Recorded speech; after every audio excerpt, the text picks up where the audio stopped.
Жастар театрына 15 жыл толып отыр. Мәдениет басқармасы волейболдан жарыс ұйымдастырды. Енді осы сайыста, осы жарыста 10 командалар қатысып жатыр. Биылғы жыл енді Жастар театрының 15 жылдығы. Сондай-ақ Жастар театрының көркемдік жетекшісі Қазақстанның еңбек сіңірген қайраткері профессор ұстазымыз Нұрғанат Жақсыбаевтың 75 жылдығы.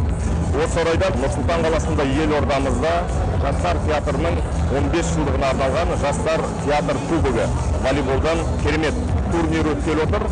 Қаншама мінекей театрлардың басын қосып, әдемі іс-шара ұйымдастыру, бұл енді салауатты өмір салтына да тәрбиелеу бір шетінен.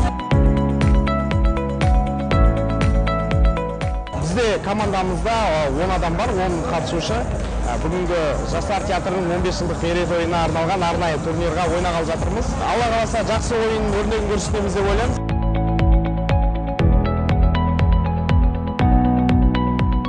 Әділ Мырза басқарып отырған осы ұжымға сәттілік тілейміз.